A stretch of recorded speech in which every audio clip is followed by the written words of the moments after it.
deaths in the United States is triple now compared to where we were 1 month ago. Later today, President Biden is expected to speak about a new aggressive plan to address the challenges of COVID, including vaccine mandates possible for federal workers and contractors.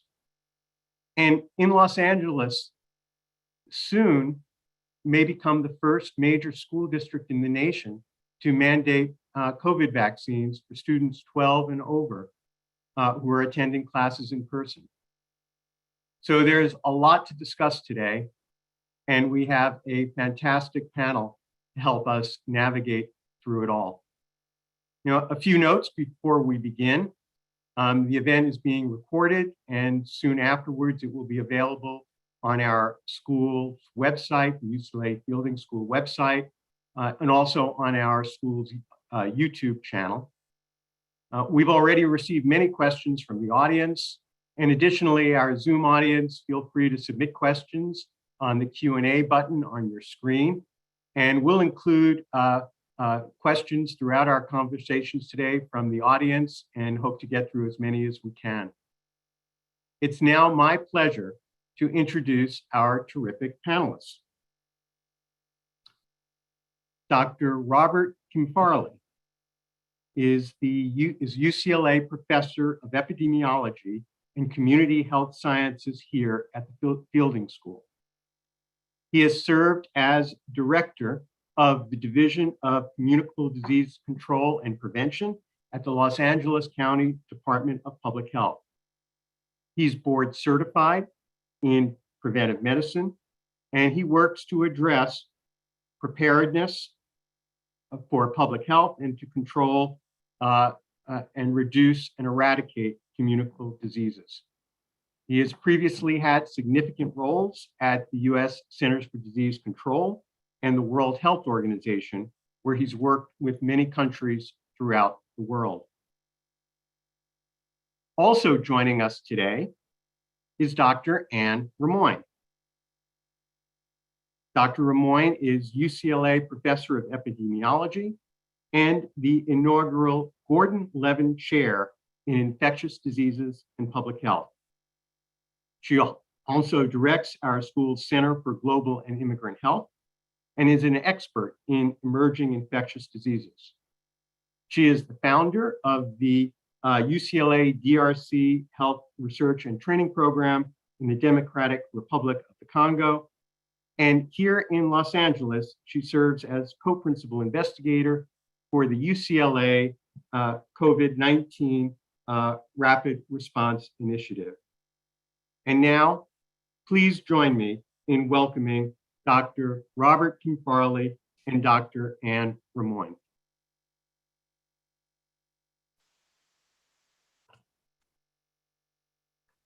Welcome, it's great to see you.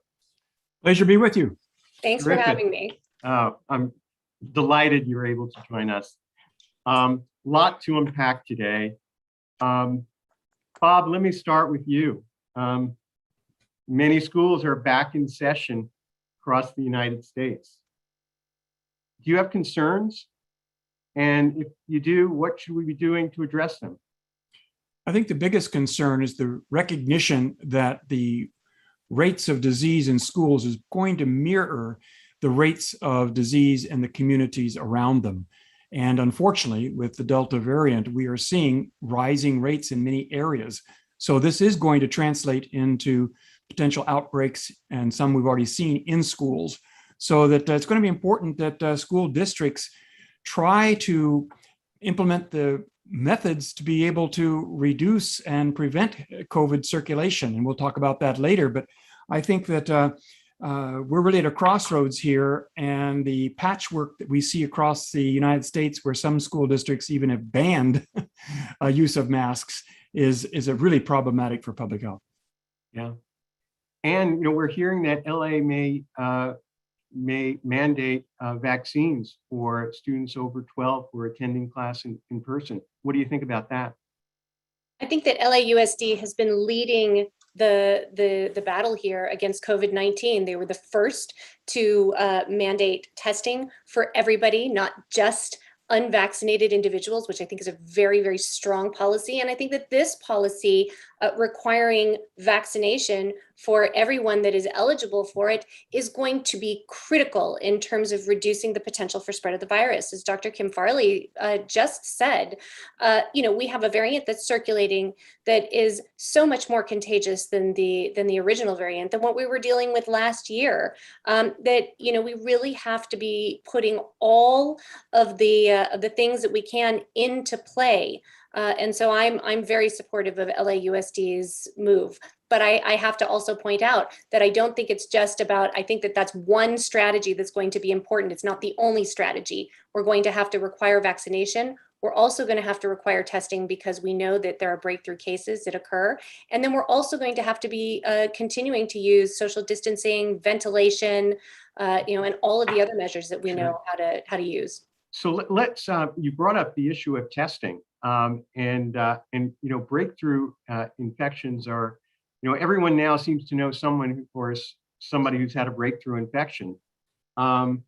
Should we be testing vaccinated teachers, staff, and older students who've already been vaccinated? And how frequently should we be testing? Bob, do you have a view on that? Yes, I think ideally we do test regularly. And I think that that's one thing, again, LAUSD has done, which leads the nation in terms of this sort of a mandate in place. But that's the only way we as epidemiologists can know what the pulse is in the community and in our schools, is to be able to have frequent testing of both vaccinated as well as unvaccinated. Because both vaccinated and unvaccinated. As Ann just mentioned, is that that's a problem with the breakthrough infections that we are seeing. Right. We're hearing, we're looking at an LA mandate for students over the age of 12. But there was an audience question that came in about elementary school students and what are effective ways to mitigate COVID risk for elementary school students right now. Ann, you want to take that one? Sure. Well, I think it's really important to remember that we have a lot of tools in our toolbox right now, and we have to be using all of them. The first of which is vaccination for people who are eligible. Now, who's eligible for elementary school? It's all of the teachers, all of the staff members, everybody around them. If we can get as many people vaccinated around these kids, we're going to be doing a better job of keeping the virus away from them. Now, that said, the other things that we can be doing is we can be testing, and we can be testing frequently. I think that the testing is going to be key because you need to be able to identify cases early on and be able to pull people out, isolate those who are sick, but then also quarantine those who are in close contact. It's important to remember that it's not just about that child, but all of the contacts of that child. And one of the complications of children in school is also there are often siblings involved, and siblings of a variety of different ages. And so it becomes very complicated.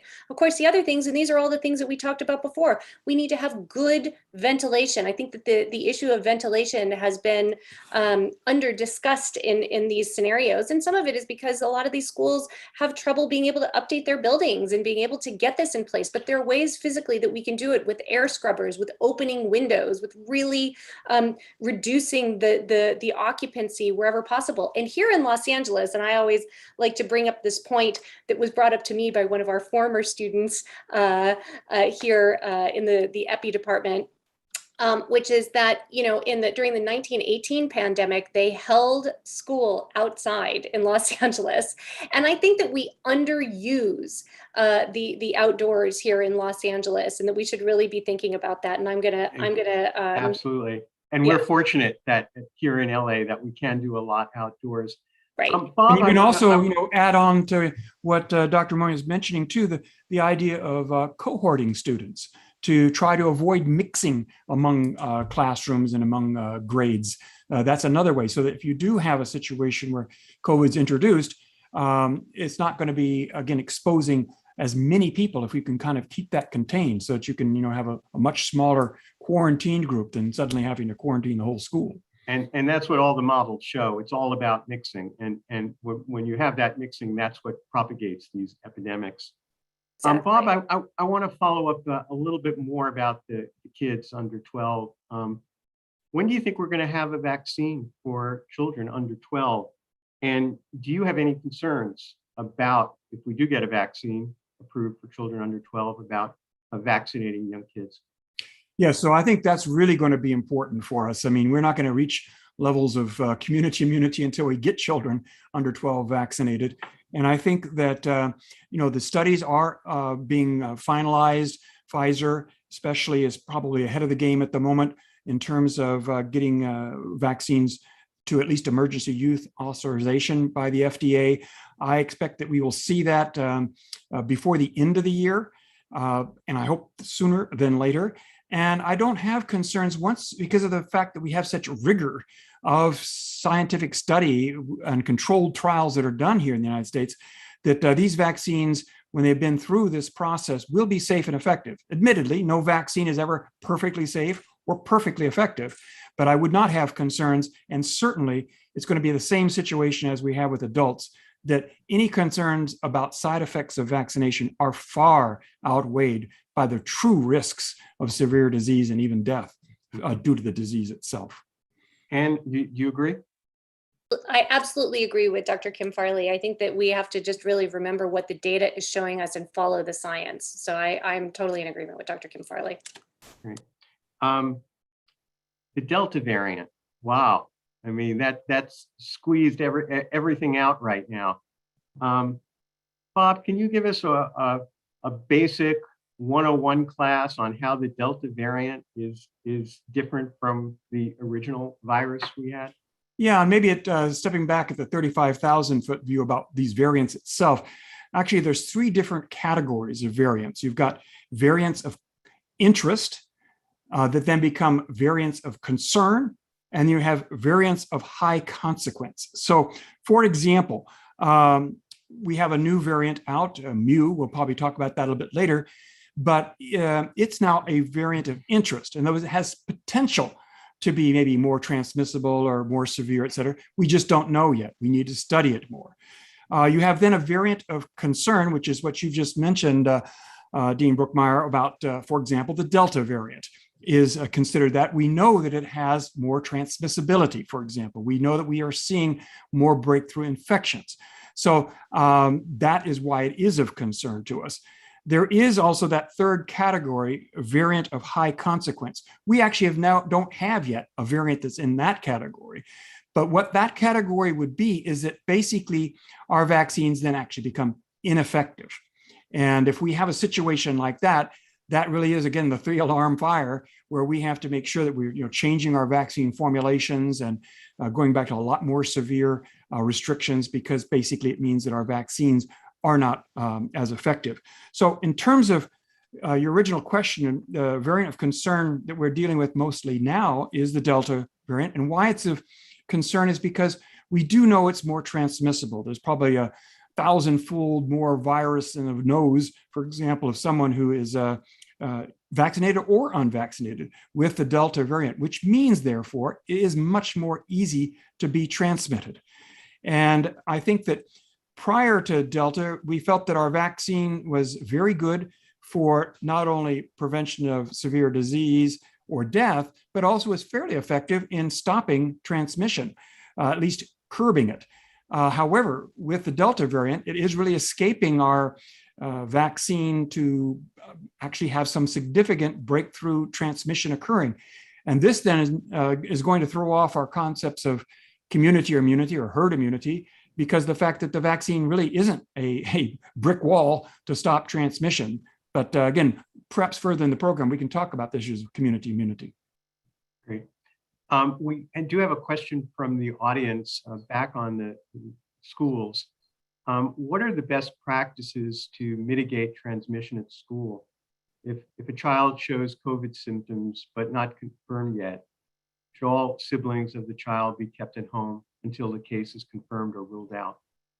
So I'm happy to answer that one. And I think that it really depends upon, so first of all, if somebody is showing symptoms of COVID-19, it's wise to hold the child home until they have been either cleared or or confirmed as a case of COVID-19. Of course, we have to remember that no test is perfect, and it may or may not be uh, completely accurate. We have issues of sensitivity, specificity. However, when a child is symptomatic, they're more likely to have an accurate test. So that's no matter what it is, whether it's an antigen test, a PCR test, a lamp test, all the same. The question, so that child should be isolated at home, should be tested, and if the child is positive, then they should follow those guidelines, which require at least 10 days of isolation. And then if their symptoms are starting to resolve, and there are no fever reducing medications required at that point. So following those CDC guidelines. In terms of the contacts, so other children in that household, it's very wise to test everybody else in that household to determine if they potentially also have COVID-19, whether or not you hold everybody home or whether you can hold everybody home is a different issue of logistics and your risk threshold. So depending upon what that risk threshold is, it's very important. Now, what I would say is that if that child tests positive, then everybody in that household should be considered exposed. And regardless of what the current guidelines are, I recommend that they quarantine appropriately, because we do know whether or not you are vaccinated, you are still at risk for getting this. And I've seen some preliminary data that suggests that household attack rates are similar between vaccinated and unvaccinated households or mixed households. I think it's really important that these guidelines be reconsidered as soon as possible, because if people can transmit the virus to vaccinated individuals, we really need to think about this. And I agree that especially once the virus is in the household, you can expect with this transmissibility, virtually everybody in the household will become infected if they have not already been or are not vaccinated. Right, vaccinated or not, yeah. Yeah. So Bob, on the Delta, it's more infectious. First question I have is it as infectious if you're vaccinated compared to if you're unvaccinated? Is there a greater efficiency of transmission for unvaccinated compared to vaccinated, or is it about the same? Well, interestingly enough, again, this viral load in the vaccinated and the unvaccinated appears to be about the same. So wow. It may very well be that we're not seeing much diminution of transmission through breakthrough infections. And that's on the transmission infectivity side. What about the severity of disease? Is there evidence that Delta causes a more severe disease or less severe, or we don't know yet? Bob, do you want to handle that? I can handle it. It doesn't matter. Go ahead. Okay. Well, I'll start, and then you can keep Sounds going. Good. So it's my understanding that there have been studies that, certainly what we're seeing is that this virus is significantly more transmissible. It's the estimates are very clear on that. And so you're going to see more people infected, and therefore it may appear that there's more severe disease. Although I have read some reports that Delta may actually also be responsible for more severe disease. So I'm not quite sure about the literature on that. But even just by being more transmissible, you're going to see a higher rate of hospitalization and death because it's going to be affecting more people. Yeah, and I think the reality is that fortunately, again, our current vaccines are holding up well for protection against severe disease and death. Basically, the people that are in the hospital and the people that are dying are primarily the unvaccinated. This is becoming much more, if you will, a pandemic among the unvaccinated. And just to amplify what you're saying, Bob, I think it's also important to remember. So these vaccines, even with these breakthrough cases that we're seeing breakthrough cases becoming common, but they're often either asymptomatic or very mildly symptomatic. And when you do see people who are affected by it in a more severe manner, they're usually people who have underlying conditions or who are older. That's the first piece. But the second piece is that I do still think that these vaccines are providing some measure of protection against infection. It's not that they're not providing any measure of protection of infection. And I think that the statistics that I've most recently seen are something like, you're 5 times less likely to get COVID if you're vaccinated versus unvaccinated in a kind of a general term. But I'm not really sure. I think that some of that will depend upon what the kind of exposures that people are having, the context, where and how of it will probably have a bigger indication, which is why, Bob, is to your point, people in households, if they end up with somebody in the household who tests positive, whether they're vaccinated or not, eventually they probably end up getting it. Yeah.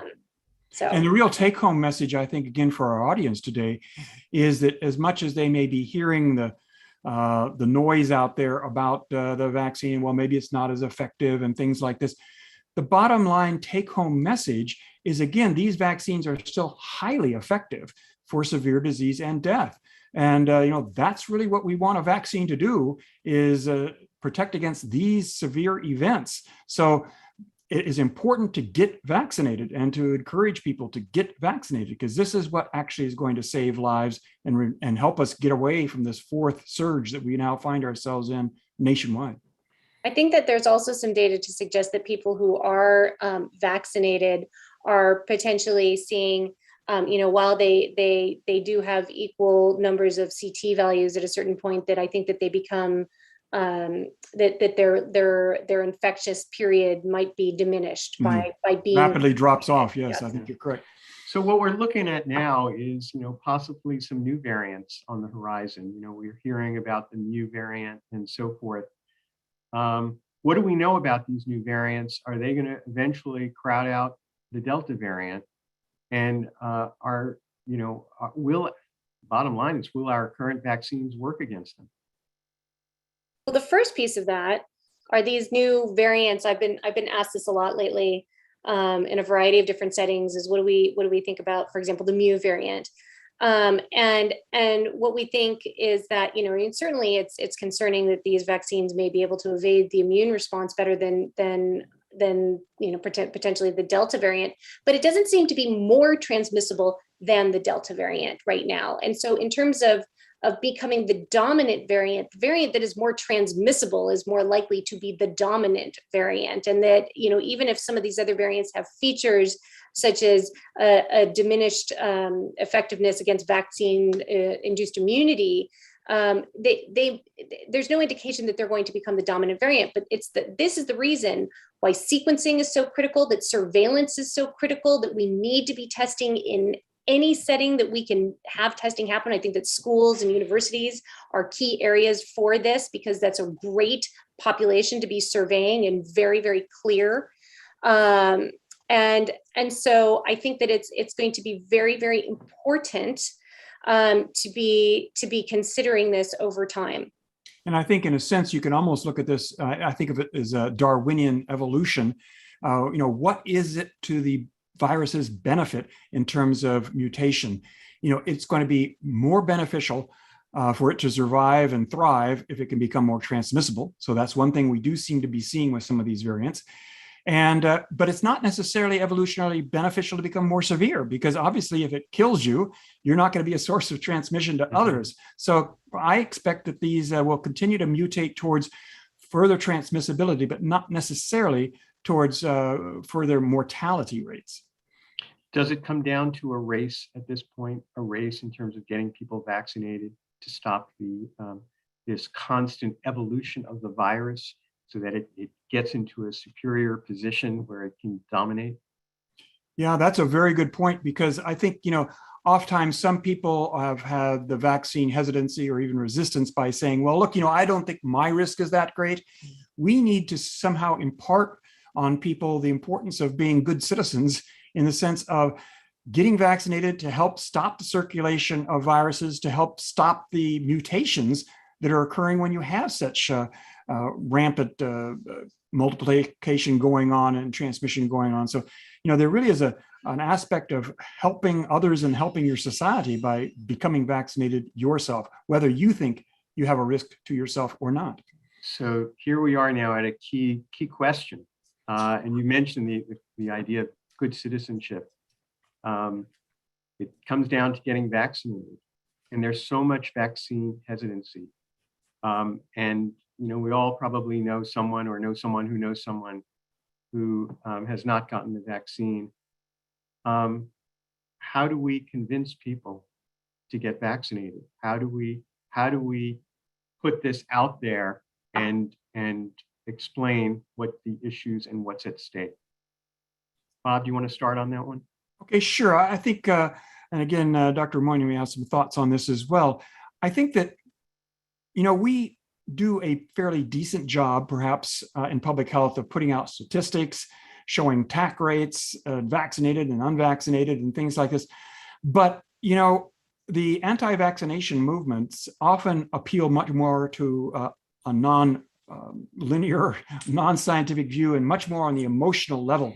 I think that we need to, in a sense, fight fire with fire, in the sense that you'll see, and you're starting to see this a little bit on the news, where people who did not get vaccinated have either, gotten very seriously ill themselves or had a family member get very seriously ill or even die. And them expressing the regret of not having been vaccinated, of not having taken this seriously, of somehow not feeling it could affect them. The more stories we can get out that way, I think will help our public health approach to be able to also appeal to the emotional side of why do we want people to get vaccinated. Anne, did you want to add to that?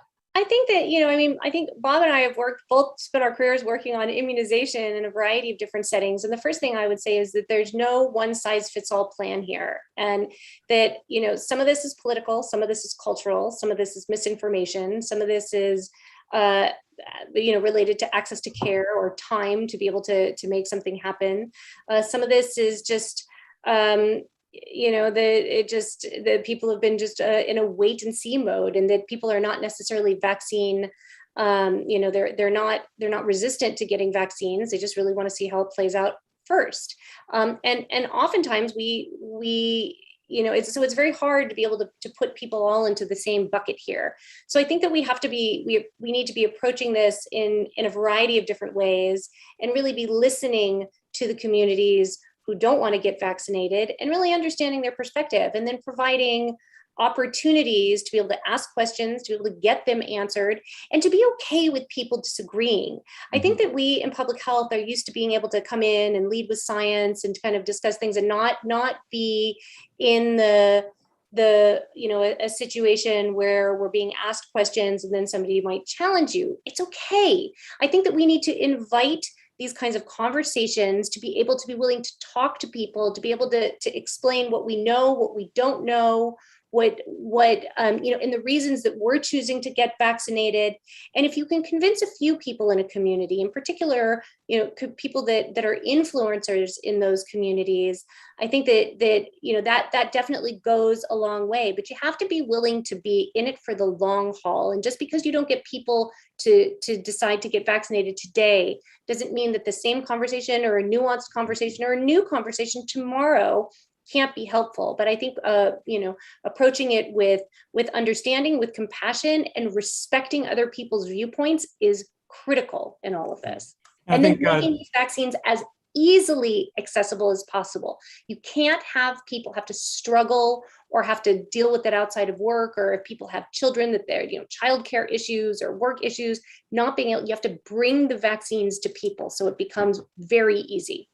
And Dr. Rimoin mentioned it briefly, but I think she's brought a very good point about the importance of having community influencers, community leaders, faith leaders, these folks to be able to have good discussions with public health, to be able to understand the issues, and then be able to present the rationale for vaccination to their congregation or to their followers, and they will be respected. They will be understood. And I think that may be much more than a talking head of public health, to have these leaders speaking out.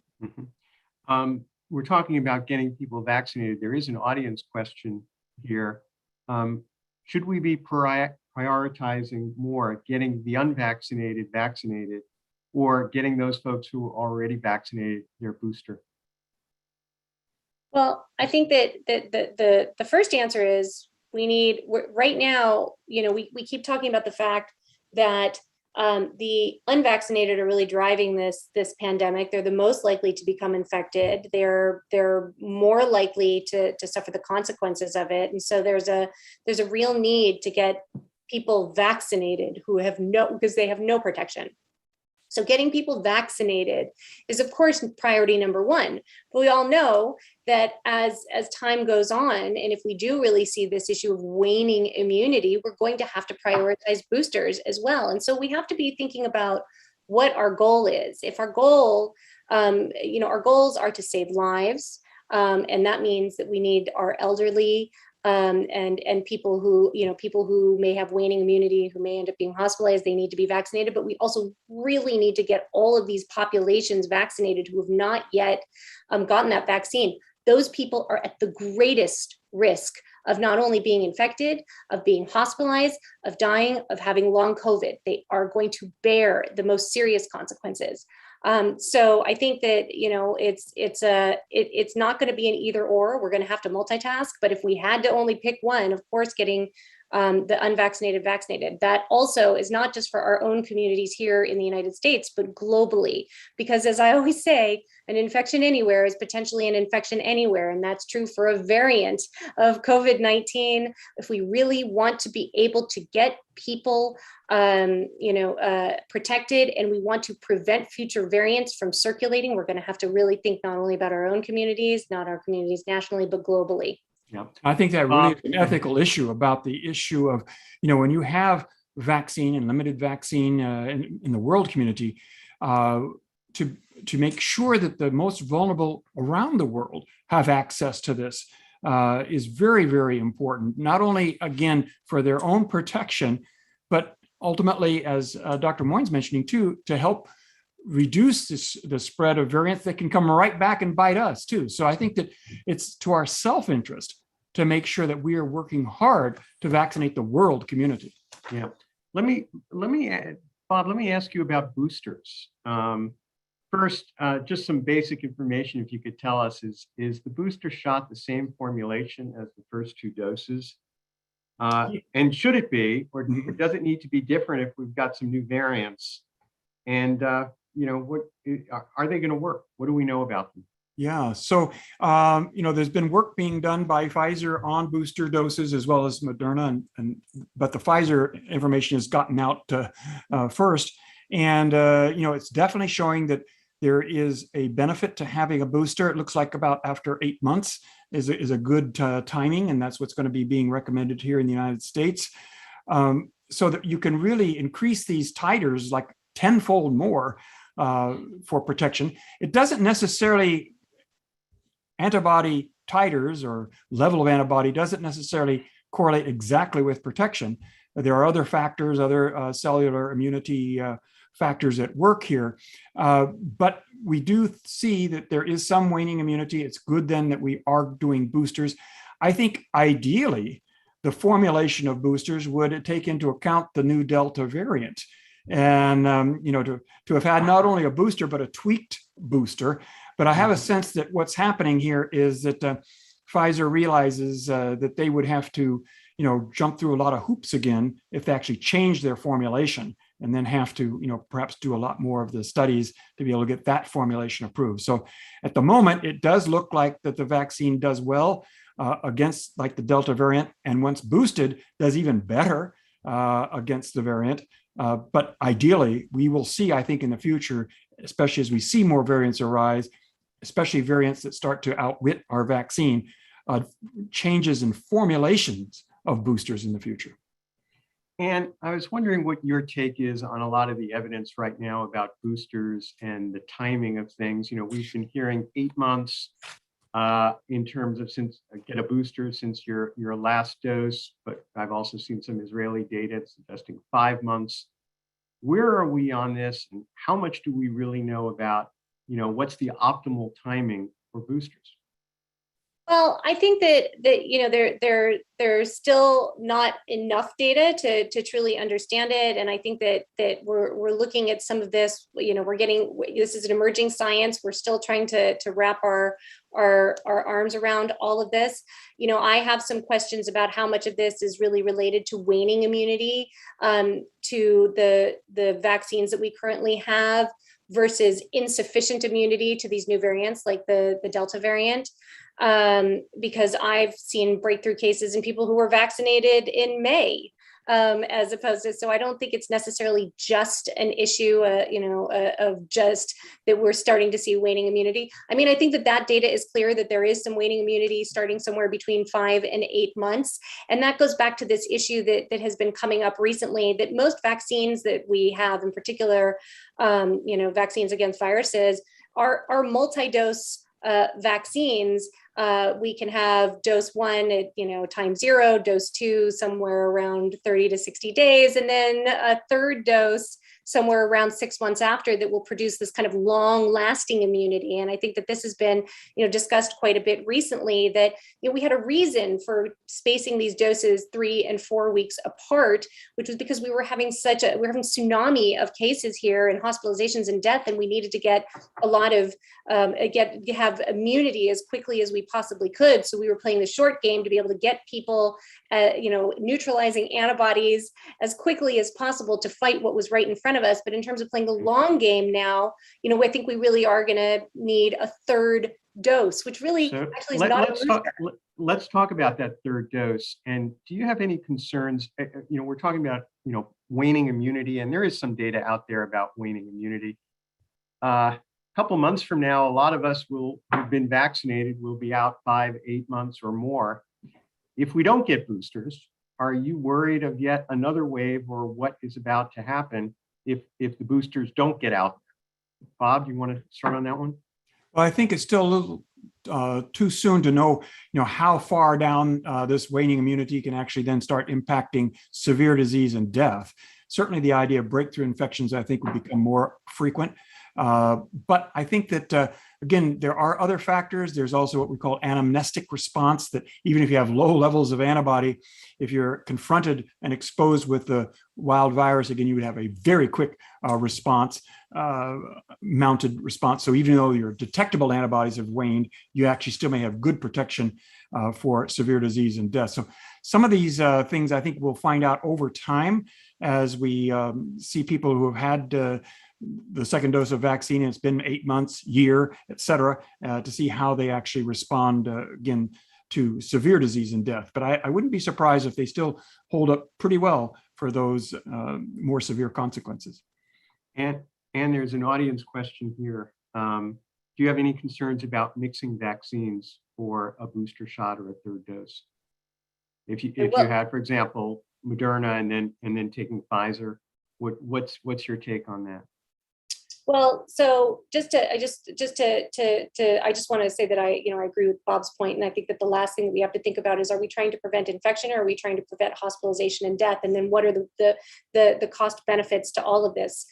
So I think there's like a bigger issue to be even discussed there. I think that this question about mixing and matching of vaccines, the short answer is we're still looking at the data. But there have been some studies, notably in the UK, looking at the use of AstraZeneca vaccine as the primary dose, and then a mRNA vaccine as a boosting dose, and that is showing not only great safety, but also efficacy in terms of creating quite a good immune response. But I think that the question where people are asking, well, should I, could I, can I think that the likely answer is going to be, probably yes. And I think it's also great to see those data as opposed to taking it upon ourselves to be experimenting, because I think that there are also just some issues in terms of really understanding what long-term effects are going to be, how well it's going to last, and the mixing and matching may have some benefits, or the benefits may be incremental and not enough to outweigh the issues of the logistics and trying to keep track of who's had what. So that's all TBD. And I think one thing too that Dr. Rimoin's brought up is the fact that we do see these breakthrough infections. Now, our ideal vaccine would be obviously 100% effective and against not only severe disease and death, but against transmission as well. So unfortunately, we're losing a little bit of that with the Delta variant. And I think that is another reason why we need to kind of rethink what our goalposts are here, because the idea of achieving true community immunity, or herd immunity as the epidemiologic term is, defined as going to 0 cases, is probably now going to be out the window with the fact that we have these breakthrough infections with this vaccine. So to realize that you still could get transmission occurring, even though it's low levels, even if you're protecting against severe disease and death. But I think we have to be realization that we are dealing with a very elusive virus here.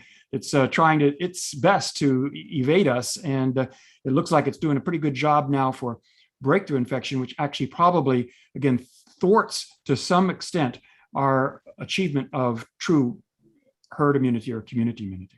Mm-hmm. I think it's hard to achieve herd immunity when we're not going to get sterilizing immunity from these vaccines. Yep. Right. There's an audience question. Should I get my yearly flu vaccine at the same time that I get a COVID-19 booster, if available? Yes, is the the bottom line answer. So we can avoid the twindemics of both COVID and flu. So it's a good reminder. I'm glad the audience asked that question. We need to make sure that we keep our guard up for influenza as well. We don't need hospitals filled with COVID and influenza at the same time. There was at one time a concern, and that they had actually recommended a 14-day separation between COVID and other vaccines. That has now been found not to be necessary. And so COVID can be taken at the same time as another vaccine, including influenza vaccine. Great. So looking ahead now, where are we going to be next year? Well, let's not even think about next year. I'm sure people are beginning to think about their holidays, and the holidays are coming up. Should people be making plans to travel for the holidays? What's your take on the short term, say the holiday season, and where we'll be a year from now? Anne, I'll start with you on that one. Well, I think that it all depends upon your risk threshold, your personal health status, the health status of the people around you. Do you have young children who've not yet had a chance to be immunized? Are you around people who haven't had the chance to be immunized?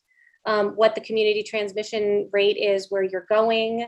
I think that there's so many variables. I think that all of us are going to have to be really thinking about risk and our risk threshold going forward. To be able to exist. I think there are some risks that are acceptable if you're healthy, if you're young, if you don't necessarily have people around you that are going to be at risk should you get infected. But again, we live in a global community, and we all have to be very thoughtful and not be selfish when it comes to making sure that we're not being part of transmission chains. So, it's one of these questions that is more philosophical as opposed to epidemiological, and I think that really and truly that this issue of risk threshold, but with better availability of testing, getting rapid tests into the hands of people so that they can make decisions, so that they can really check where they are, other things. And some of these antigen tests that are being used widely in other countries, would you Yes. recommend them home antigen tests and so forth?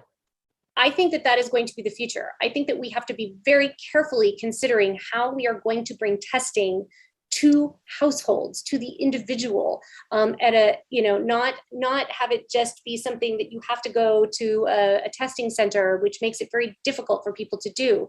I think that there are a lot of rapid antigen tests that, while they may not be as sensitive as what our gold standard is of PCR, it's really okay for a variety of settings. And you have to think about the sensitivity of the testing system as opposed to just the individual test. And I think that that's kind of where we're getting right now. I think that being able to, especially especially with these more contagious variants where you're shedding a lot more virus, these antigen tests are probably a lot better than they were. There are other technologies like these LAMP assays that are coming to bear, which will also be readily available to people in households, will become important. And I think as soon as we can get these into people's hands, we'll do better. And that's important not only for COVID-19, but I think for preventing the next pandemic before it starts. We all have to get comfortable with this idea of being able to access testing locally and being able to make decisions based on it.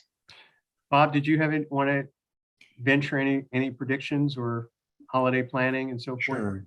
Well, I think Dr. Rimoin's correct in the sense that we all have to realize where are we personally on the spectrum of risk tolerance.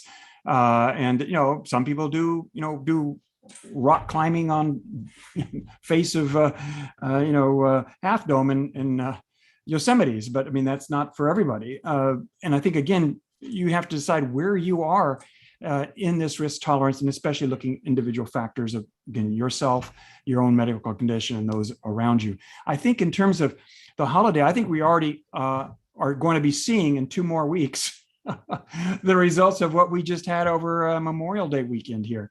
I don't know if I'm sure all the audience, saw the pictures of twice as many people flying as last year, and the big crowds at in stadiums and sporting events, unmasked individuals. So I'm sure that we will have seen and will find a number of super spreader events that occurred here. I anticipate that we may very well see a bump, and I think that can very well get replicated again as we move into Thanksgiving, and just like we had last year with Hanukkah and Christmas and New Year's.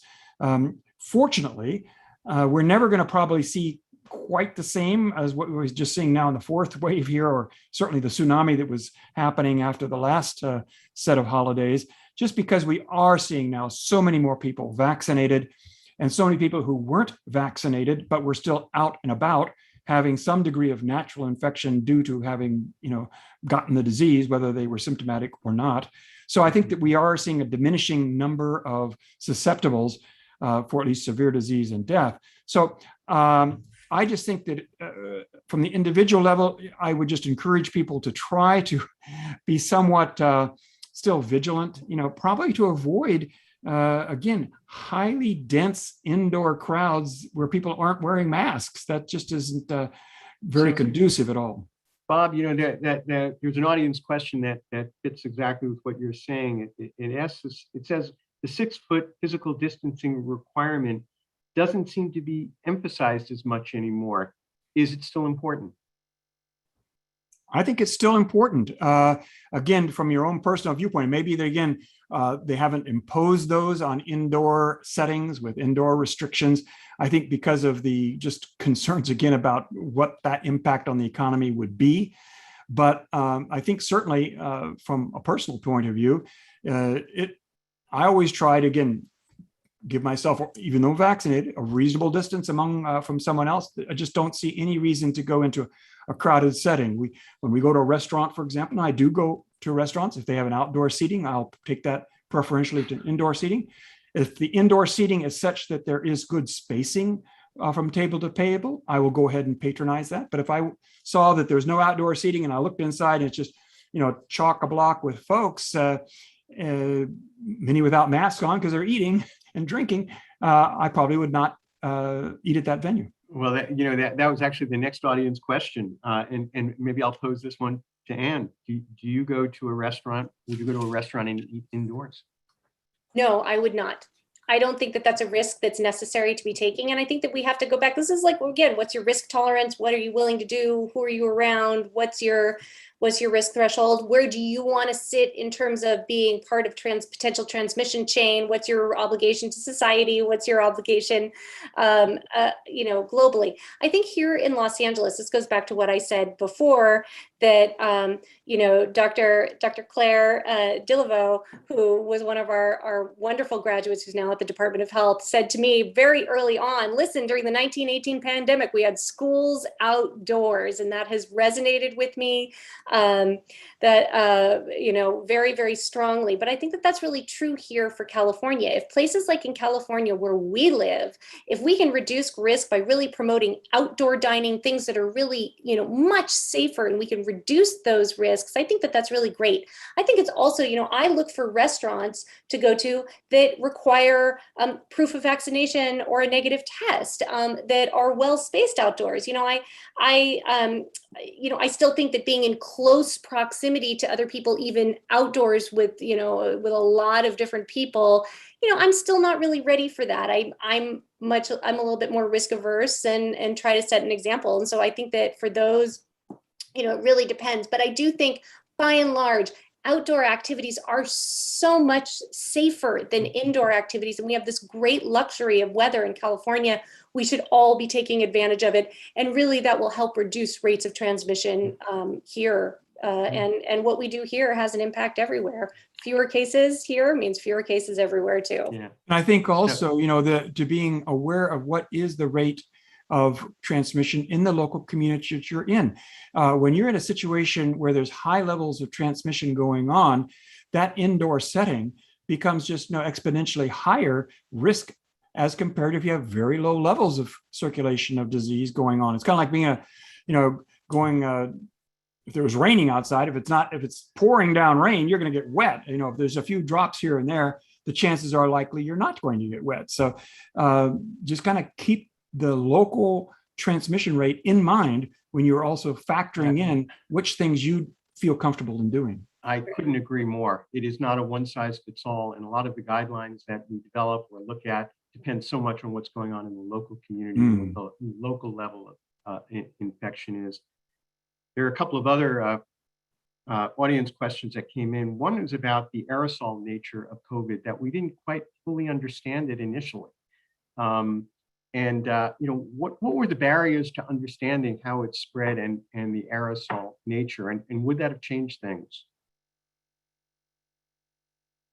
Bob, do you want to venture that? Or I think at the beginning we had much more feeling that this was something that was droplet spread, and of course droplets are larger particles. They usually fall to the ground within a meter, 3 foot. We had a little 6 foot distance for a little extra margin of error there. But as we saw that transmissions, were higher than expected, and realized then as environmental scientists, worked on this, started looking at some of the tests and things, they realized that there is an aerosol nature, which are much, much finer particles that kind of waft on the air and could go much further distances.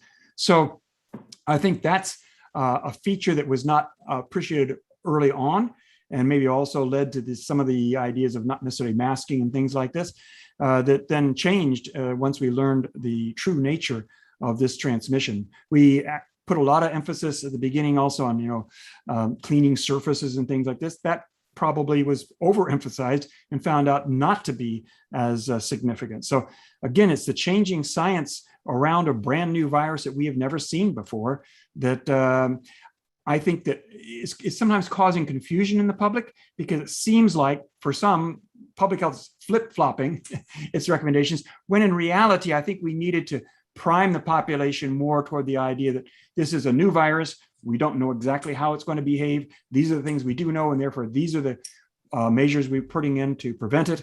But that, over time, we anticipate we will know more, and our recommendations may indeed change as they have. I think if we prepared the population for that, there had been more understanding of the flow and nature of science and how we have changing needs and changing methods of control. I just want to, I can follow on to that, and I can say, from the very beginning, I've spent also my career working on emerging diseases, so I'm used to this idea of emerging science in something that we really know very little about. But I think it's important for people to understand that we're making scientific breakthroughs and discoveries every single day on viruses and conditions and other scientific phenomena that we've known about for a very long time. So I just think that there's been an expectation of well, you said this today and tomorrow you're saying something that's slightly different.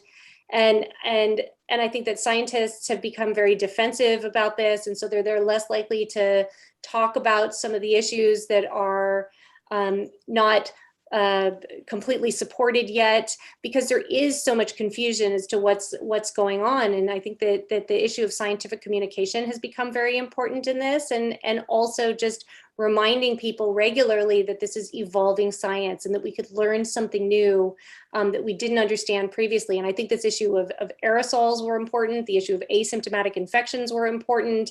You know, there's so many different things that we've learned over time. But I think that the one thing that I can say that we should have learned by this time is it's easier to stay out of trouble than to get out of trouble. So I think that taking a more conservative approach and really thinking about things like ventilation, about vaccination, about testing, and about all these things, the more data that we have, the better that we're going to be in terms of seeing what's in front of us and what's going to be coming towards us. Situational awareness is critical here. And I think that should be the key lesson here. Right. And data is our guide. And we don't know everything, certainly in the beginning. You know, our time is coming to a close. And I did have two questions, one for each of you. And Anne, I'd like to start with you. And it really follows on what we were talking about, getting information out and communicating, and how difficult it is to communicate when we don't know everything, and getting out in front of the media. And you've done an incredible job in getting out in the media. And I was wondering if you could say a few words about your experience, you know, working with the media and getting out there and trying to get what we know and explain it in basic terms. Well, you know, I mean, I had been doing a lot of media work for Ebola and for other things previously. So I had spent some time talking to the media about emerging infections before and about diseases we didn't know enough about. And so I think I was a little bit more comfortable talking about things I didn't quite, you know, we didn't have enough information on. But I think that one of the things that was new in this pandemic is, you know, you get a lot of people who are coming to you and saying, thank you for explaining this to me. But, you know, then also getting a lot of very negative attention, getting threats to myself, to my family, things that were quite frankly scary. And, you know, I think that was very, very difficult for me. You know, I'm very committed to scientific communication and to making sure that people really understand what's going on, and to be able to provide this kind of messaging in the most relatable way that I possibly can, and still, you know, keep it in the scientific domain. But as you well know, you know, I've had a lot of very, very negative and sometimes scary attention, where I had to, you know, ask for help from the university and from, you know, other people who, you know, really, you know, helped me stay safe. Well, you know, thank you for everything you're doing, and we can't forget all of our public health professionals in dealing with the incredible stress that they're doing as we try to get out there and inform the communities. Bob, speaking about stress, you know, you've taught a very popular course at UCLA on happiness, and we all need some happiness right now. You know, I'll tell you, you know, this has been going on a long time, and it's enormously stressful, and it's kind of getting old. You know, a lot of happy occasions and events are on hold, have been put off, and you know, we're not sure what we're looking forward to. You know, what's your take on how we navigate this and come through this and create a better quality of lives for ourselves as we deal with, we're not really sure what we're going to be dealing with in the next 6 months and so forth? Well, thanks for that question. I think that, you know, the course that I just finished was on happiness in the era of COVID-19. You know, what is it and how do we get it and how do we maintain it? But I think the main thing that I found was a very helpful exercise for students, and I think that we can all benefit from it, is, you know, that's so easy to find all the things we can't do in this era of COVID, or the disappointments or heartaches that we have had, lost opportunities, lost events, is to switch it around and think, well, what are the things that are that happened to me that made me happier or were positive in this era of COVID. And when I've tasked the students with that exercise, all of them have been able to come up with something, whether it be, gee, I had to stay home and got to know my parents again, got to know them again, or my siblings, and I was able to help them out, or gee, I had some extra time on my hands, I learned a new hobby, or there are things that people can find. So if we can turn ourselves to look at that silver lining, even in a bad situation, I think it helps build resilience, and we can find happiness even in times of stress and duress. So that's what I would suggest. And also, I just want to again thank you, Dean Brookmeyer, and especially Dr. Ann Rimoin of I think a very exciting session today. And I really have appreciated the audience questions that have come in, and I think that's helped make it something very relevant and fun to do. Well, I could not agree more, Bob. Thank you so much for everything you've done, and Dean Brookmeyer for everything you've done, and for really putting together this really important session. I think that we should be doing these kinds of things regularly. Well, Bob and Ann, thank you. This was a fantastic discussion. I want to thank you for not only what you do today at our webinar, but everything that you're doing for our school and for our communities to keep us all healthy. Thanks very much. I want to thank our audience for being a part of today's webinar and joining us today. Thank you, and have a wonderful day, and stay well, everyone.